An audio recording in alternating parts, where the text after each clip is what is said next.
The light in Konya is a dusty, ancient luminescence, the kind that gathers in the hollows of a walnut bowl or in the folds of a worn woolen cloak left hanging on a hook for centuries.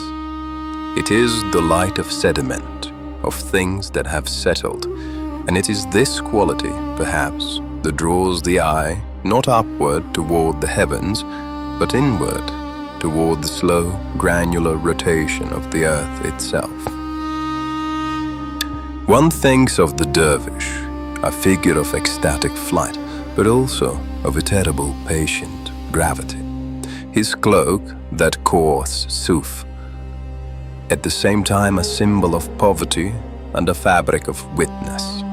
It has absorbed the dust of the road from Samarkand to Damascus, the salt of sweat and tears, the ashes of countless extinguished hearths.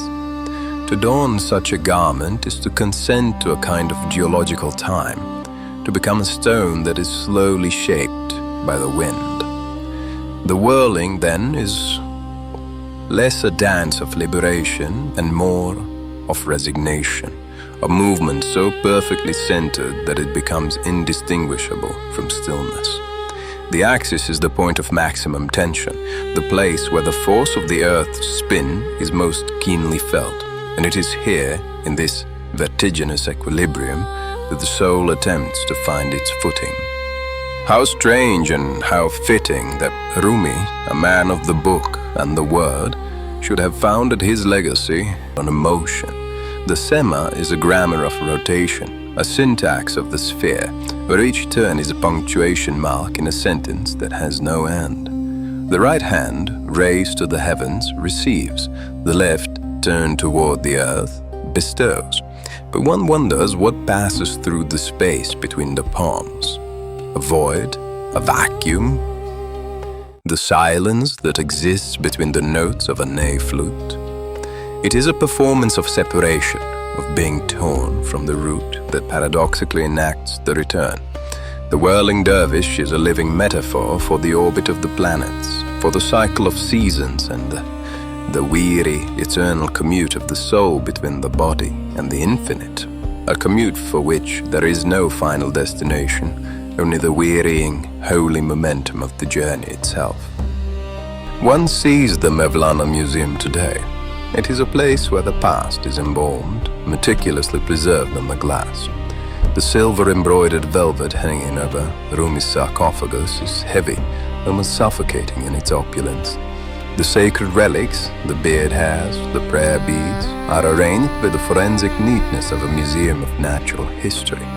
And the crowds, a river of pilgrims and tourists, shuffle past in a soft murmur, their cameras clicking like the chitinous legs of beetles. It is a spectacle of devotion, yes, but also of the profound, almost unbearable loss. For what is a holy site, if not a mausoleum for a living fire? The fire has gone, and only the ash remains, carefully swept into urns. And yet the ceremony continues. The ceremonial dances are performed with a breathtaking precision, a mechanical beauty that recalls the clockwork orreries of a bygone age. The dervishes, in their tall, brown, sikhe hats, the tombstones of their egos, and their white tenure skirts, spin with a grace that seems to defy the very earth that pulls them down. They are like planets that have forgotten their sun, orbiting a memory of light. The music, the plaintive cry of the ney, is the sound of the reed that has been cut from the reed bed and who now weeps for its lost home. It is a sound of inconsolable grief, disguised as rapture. Rumi invited all, it is said, people of all backgrounds, religions and classes. He opened a door, but a door by its very nature implies the existence of a threshold, and a threshold implies a boundary.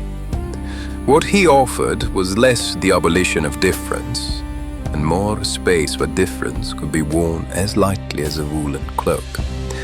A space where the Jew and the Christian, the Muslim and the Zoroastrian could stand in the same circle and spin, each in their own orbit, yet bound by a shared silent understanding of their own cosmic insignificance. It is a fragile, impossible vision, one that the centuries have dulled, like a coin passed from hand to hand, its inscription worn smooth. The millions who visit today come to see a spectacle, to participate in a festival, and to purchase a postcard. But perhaps, in the quiet moments between the ceremonies, when the hall is empty and the light falls in a particular way through the dusty windows, one might catch a glimpse of a different Konya, a city of dust and bone, where the ghosts of the wool-clad beggars still walk, their footsteps silent and their gaze fixed on the floor. They're searching, perhaps not for a god, but for a crack in the world's surface, a fissure through which the cold, indifferent light of another existence might seep. They spin to ascend and to bore a hole through time itself, the patient, monotonous and ultimately futile motion of a drill.